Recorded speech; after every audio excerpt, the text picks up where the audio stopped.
Salam sejahtera, saya Zainal Arifin Ismail. Dan saya Zaki Anas. Buletin utama 20 Julai. 25 pendatang Indonesia lemas ketika cuba masuk ke Malaysia secara haram. Pembangunan segitiga utara, mekanisme kukuhkan usaha sama Malaysia, Indonesia dan Thailand. Berita sepenuhnya. Polis sedang menjejaki anggota Dewan Undangan Negeri Pahang kawasan Batu Talam Raub, Datuk Mazlan Idris yang hilang sejak 2 minggu lalu. Datuk Mazlan dilaporkan kelihatan kali terakhir bersama seorang bomoh di pejabatnya di Raub. Menurut Ketua Jabatan Siasatan Jenayah Pahang, Penguasa Isha Abdul Aziz, Datuk Mazlan berjumpa bomoh berkenaan yang dikenali sebagai Effendi Abdul Rahman sekeluarga pada pukul 10 malam 2 Julai lalu. Effendi dan anggota keluarganya turut dilaporkan hilang. Di samping itu, isteri Effendi bernama Maznah binti Ismail atau nama panggilan Mona dan anak bernama Mas Diana binti Effendi berumur 7 tahun juga tidak dapat dikesan. Ahad lalu, Ketua UMNO bahagian Raub, Datuk Zuki Kamaluddin, membuat aduan polis atas kehilangan Datuk Mazlan. Semalam, isteri adun itu yang hanya dikenali sebagai Datin Faridah juga membuat laporan polis berhubung kehilangan suaminya. Menurut polis, kereta Mercedes model 230E berwarna biru bernombor pendaftaran CAA 5115 milik Datuk Mazlan tidak ditemui. Kereta Honda Prelude berwarna coklat bernombor pendaftaran PCL 5588 dipercayai milik Effendi juga tidak ditemui. Pindaan Perlembagaan Persekutuan membolehkan anggota Dewan Undangan Negeri dilantik Menteri Pusat tanpa perlu meletakkan jawatan diluluskan Dewan dengan majoriti lebih 2/3. Ketika pengundian, belah bahagian dijalankan 130 ahli Dewan Rakyat menyokong, 25 menentang iaitu 18 DAP dan 7 PAS manakala tiada yang berkecuali. Ketika pengundian anggota dari Semangat 46 diketuai Presidennya Tengku Razali Hamzah yang juga Wakil Gua Musang dan 14 anggota PBS keluar Dewan. Indonesia, Thailand dan Malaysia perlu menggalakkan pembabitan aktif sektor swasta masing-masing dalam pembangunan ekonomi kawasan segitiga utara. Kerjasama serantau seperti Perjanjian Dagangan Bebas Asia, AFTA dan EAEC boleh membantu ke arah pencapaian pembangunan subwilayah itu. Pengerusi Penelaras Projek Tiga Segi Utara, Tun Daim Zainuddin berkata, Malaysia menganggap projek berkenaan mekanisme yang boleh dijayakan bagi mengukuhkan usaha sama Indonesia-Thai Malaysia. Tun Daim berkata demikian ketika berucap merasmikan mesyuarat peringkat Menteri Pembangunan Segitiga Pertumbuhan di Langkawi. Katanya sektor swasta perlu dibantu kerana mereka tidak mempunyai sumber yang banyak untuk memajukan potensi atau bidang kerjasama itu. Kerajaan Malaysia boleh menyedia dan menggalakkan suasana lebih menarik kepada pelaburan tempatan di samping pelabur dari luar segitiga itu.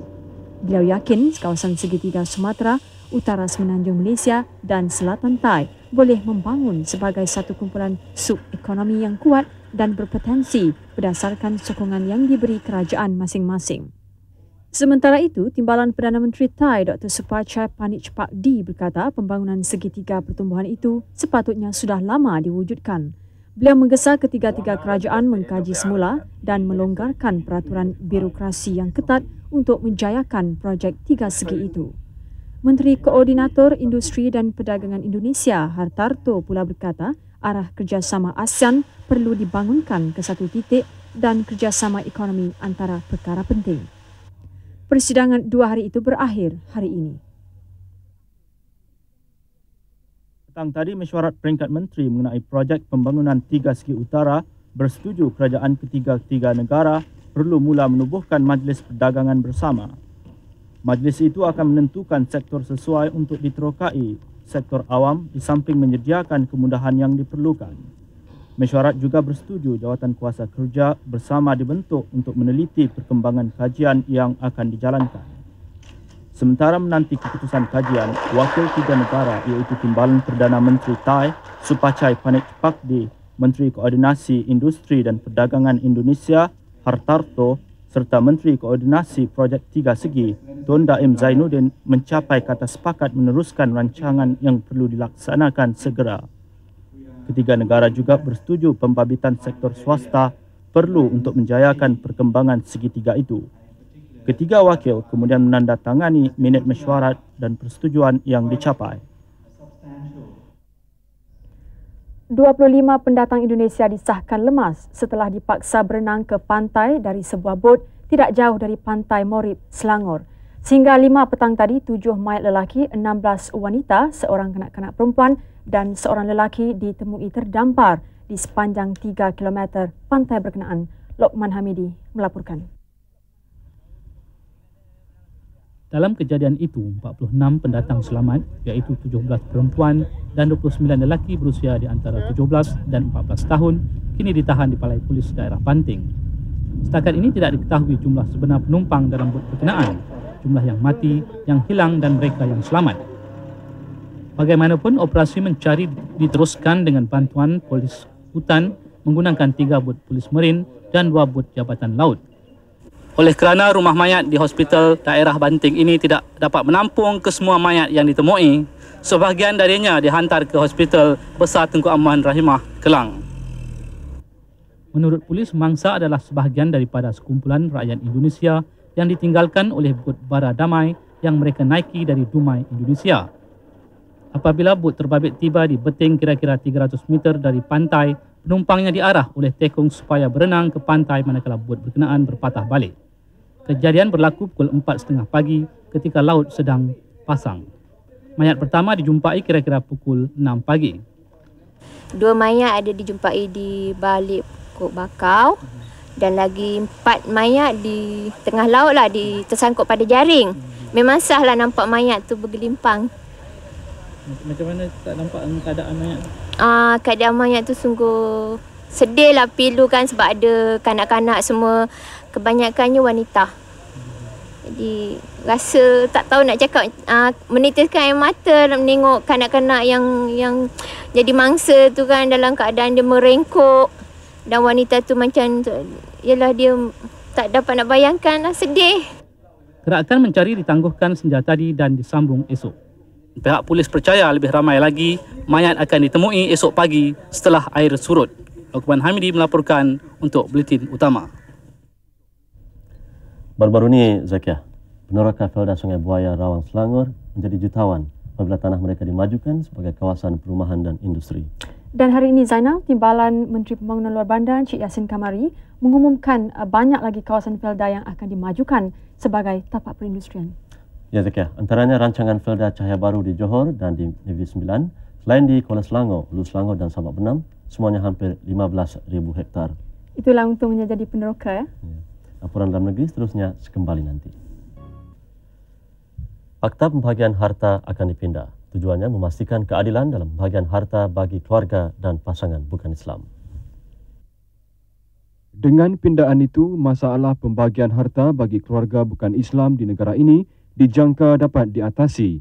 Menurut Menteri Perpaduan Negara dan Pembangunan Masyarakat, Datuk Napsiah Omar, mengikut undang-undang sekarang, apabila suami meninggal dunia dan tidak meninggalkan wasiat, hartanya akan dibahagi antara si isteri dan anak-anak. Sebaliknya, apabila isteri meninggal dunia, semua hartanya diwarisi suami tanpa dibahagikan kepada anak-anak atau ibu bapa si mati. Ini pada pendapat kebanyakan wanita yang mana berjumpa dengan saya, katanya tak adil kerana mereka mempunyai anak. Sekira mereka tak ada anak, katanya beri kepada ibu bapa mereka ini. Apa yang penting ini ialah undang-undang itu hendaklah ada persamaan. Oleh itu, pindaan perlu selaras dengan perubahan sosial dengan wanita berperanan penting dalam pencarian harta dan nafkah keluarga. Sebelum ini, Datuk Napsiah merasmikan persidangan Dui Tahunan ke-7 Pertubuhan Sains Rumah Tangga Kawasan Asia, Arahe. Persidangan bertemakan keluarga dan alam sekitar, satu pelaburan untuk masa depan ini bertujuan membincangkan masalah keluarga dan masyarakat di Asia. Kubur adalah tempat persemadian yang perlu dijaga rapi untuk memudahkan waris menziarahi. Bagaimanapun di kampung Cik Noh Madat, Kelantan, hakisan membimbangkan masyarakat tempatan. Hakisan di kawasan perkuburan ini bermula hampir 20 tahun lalu. Masalah yang dihadapi semakin serius apabila musim banjir. Penduduk tempatan mendakwa sehingga kini masih belum ada usaha untuk menyelamatkan kubur ini daripada pupus sama sekali. Walaupun kerja-kerja penambakan tebing giat dijalankan di kawasan berhampiran, perkuburan ini diabaikan. Memang nampak sungguh macam tulang-tulang pernah nampak. Kita boleh tengok lah pasal dia kena hakis tu, muka dia dalam kan, sampai 5 kaki tu. Jadi hak benda baru-baru ke hak lama pun benda hak tidak acuh lagi. Jadi boleh tengok. Apakah tindakan pihak berkuasa untuk mengikuti kisah selanjutnya? Ikuti Majalah 3 pukul 9 malam ini. Warangkanan penjenayah P. Kalimutu atau Bentong Kali K. Selvandra yang ditahan polis dalam operasi buncit awal bulan ini dibebaskan oleh Mahkamah Magistrate Ampang dengan ikat jamin RM5,000. Bagaimanapun, Selvandra ditahan semula atas tuduhan lain. Selvandra, 30 tahun, dibawa polis ke Mahkamah Magistrate Ampang kira-kira pukul 9.45 pagi. Pada 28 Jun lalu, semasa polis melancarkan gerakan besar-besaran menangkap konju-konju Bentong Kali, Selvandra ditahan atas tuduhan memiliki dadah. Bagaimanapun, Selvandra dibebaskan dengan ikat jamin RM5,000. Tetapi dia tidak menghadirkan diri semasa perbicaraan menyebabkan ikat jamin itu ditarik balik. Bagaimanapun, Mahkamah Magistrate Ampang hari ini menggugurkan tuduhan itu terhadap Selvandra dan membebaskannya. Tetapi polis kemudian menahannya semula mengikut Akta Dadah Berbahaya Langkah Pencegahan Khas 1985. Mengikut langkah pencegahan khas, seseorang boleh ditahan polis sehingga 60 hari bagi membantu siasatan sesuatu kes. Selepas itu, kes tertuduh diserahkan kepada Menteri Dalam Negeri untuk tindakan selanjutnya. Turut berada di luar mahkamah ibu serta anak Selvandra. Pembentukan jawatan kuasa tenaga oleh Kementerian Tenaga Telekom dan Pos baru-baru ini bertujuan mengelak krisis tenaga berulang. Menterinya Datuk Seri S. Samivelu berkata, jawatan kuasa 10 anggota itu antaranya akan mengkaji permintaan dan bekalan elektrik, masalah serta kerosakan penjana kuasa. Datuk Seri Samivelu berkata jawatan kuasa yang diketuainya turut dianggotai Pegawai Tenaga Nasional Berhad TNB dan Jabatan Bekalan Elektrik JBE. This Energy Committee will meet monthly to decide and to find out the generation, the supply, the shortage, where is the breakdown, how is the breakdown, how long it took to be repaired, and all this will be done by this committee from this month onward. Selain itu, jawatan kuasa yang akan mendapatkan maklum balas daripada Kementerian Perdagangan Antarabangsa dan Industri mengenai permintaan bulanan elektrik oleh pengeluar dan kilang. Datuk Seri S. Samivelu juga menjelaskan dasar penjimatan tenaga mencukupi dan tidak perlu menggubal undang-undang untuk tujuan itu sebagaimana di Jepun dan Amerika Syarikat. Sebelum ini, beliau mengadakan perbincangan dengan Menteri Kewangan dan Pembangunan Infrastruktur Sarawak, Datuk George Chan serta 7 pegawai. Pada mesyuarat ini, Kerajaan Persekutuan meminta Sarawak melaksanakan Akta Bekalan Elektrik 1990 bagi membolehkan Perbadanan Bekalan Elektrik Negeri SESCO diletakkan di bawah bidang kuasa kementerian. Kontraktor SESCO diberi jaminan akan didaftarkan dengan JBE tanpa sebarang syarat tambahan selepas akta itu dilaksanakan. Kementerian berharap Sarawak menguatkuasakan akta itu 1 September ini. Beralih ke laporan saham. Bursa saham Kuala Lumpur ditutup lega dalam dagangan tipis berikutan keengganan pelabur menyertai pasaran. Indeks komposit naik 3.40 mata kepada 745.90, manakala indeks perusahaan susut 4.36 mata kepada 1,262.10. Jumlah dagangan merosot kepada 114.488 juta saham bernilai 429.891 juta ringgit. Pada penutup, 183 saham rugi mengatasi 88 saham untung, manakala 62 lagi yang diniagakan tidak berubah.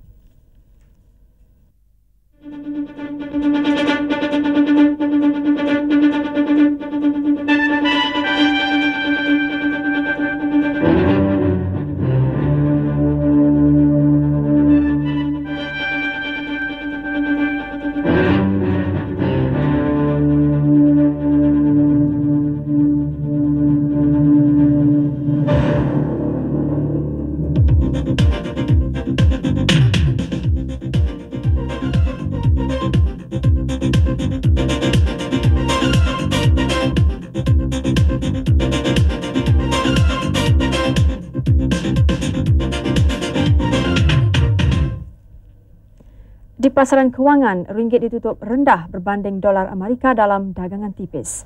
Berikut kadar tukaran asing berbanding ringgit.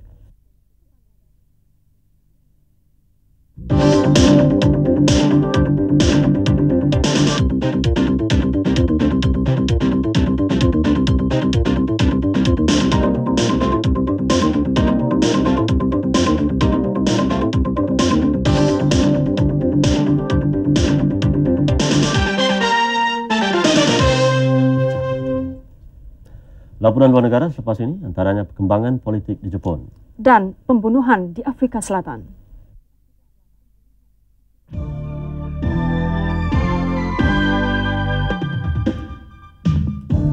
Petani Australia berperang dengan tikus. Racun pula diharamkan. Laporannya selepas ini.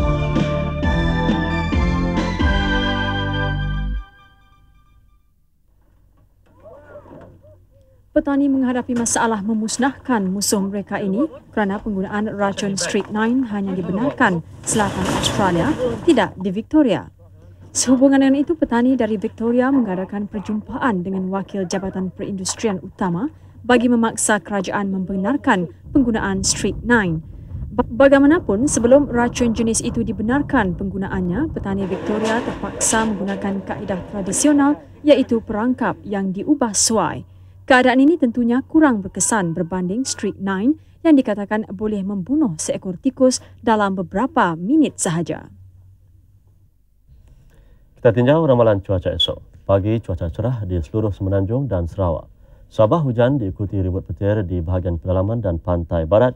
Petang hujan diikuti ribut petir di Kelantan, Terengganu, Pahang dan Johor Timur.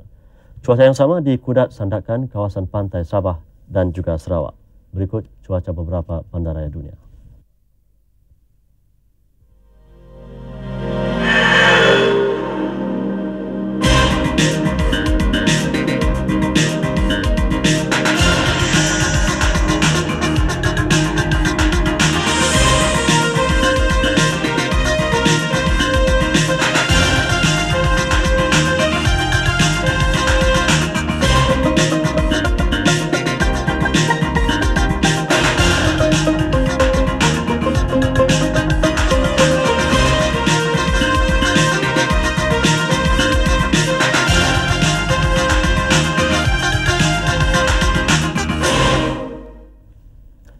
Kita ke laporan sukan selepas ini. Pastikan saudara terus bersama kami.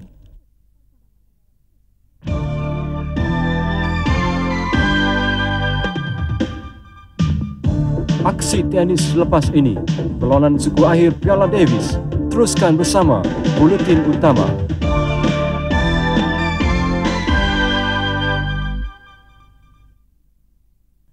Saksikanlah aksi-aksi sukan yang mendebarkan, dipersembahkan oleh Perusahaan Automobil Nasional Berhad, pengeluar kereta nasional. Dimulakan dengan sukan tenis. India mencipta sejarah apabila layak ke separuh akhir Piala Davis kumpulan dunia. Walaupun bermain di gelanggang lawan, India menewaskan Perancis 3-2. Ramesh Krishnan melengkapkan kejayaan India dengan menewaskan Rodolphe Gilbert 2-6, 6-4, 4-6, 7-5 dan 6-4. Semalam, mereka hanya bermain untuk menyambung set terakhir setelah perlawanan ditunda kerana keadaan gelap pada hari sebelumnya dengan kedudukan terikat pada set kelima, 4-4. Sebelum perlawanan hari Ahad, India ketinggalan 1-2, tetapi Leander Paes menewaskan Arno Bosch untuk mengikat perlawanan 2-2. Krishnan, 32 tahun, pemain nombor 23 dunia, hanya memerlukan 15 minit untuk memenangi kedua-dua game dalam set terakhir ini. Di Florence, Itali, Australia mencapai kemenangan 3-2 menewaskan tuan rumah Itali. Pemain veteran Richard Fromberg menghadap kamera menewaskan Stefano Pascosolido dengan straight set 7-6, 6-1, 6-4. Fromberg melakukan 3 servis ace pada game terakhir untuk memastikan finalis 1990 ini berada dalam perlawanan separuh akhir bertemu India. Satu lagi perlawanan separuh akhir, Sweden menjadi tuan rumah kepada Jerman. Kejohanan bola sepak Piala Emas. Amerika Syarikat mengukuhkan kedudukan untuk beraksi dalam separuh akhir kejohanan, menewaskan Honduras 1-0 pada peringkat kumpulan. Gol diperolehi melalui tendangan sudut Chris Henderson ditanduk masuk oleh Alexi Lalas pada minit ke-29. Lawan Amerika pada perlawanan separuh akhir ialah Jamaica yang seri 1-1 dengan Panama. Juara akan beraksi pada perlawanan akhir dijadualkan berlangsung di Stadium Azteca, Bandaraya Mexico 25 Julai nanti.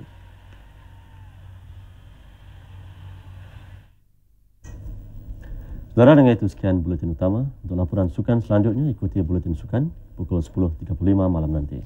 Diharap saudara akan terhibur dengan rancangan seterusnya dari kami di TV3. Salam hormat dan selamat malam. Selamat malam.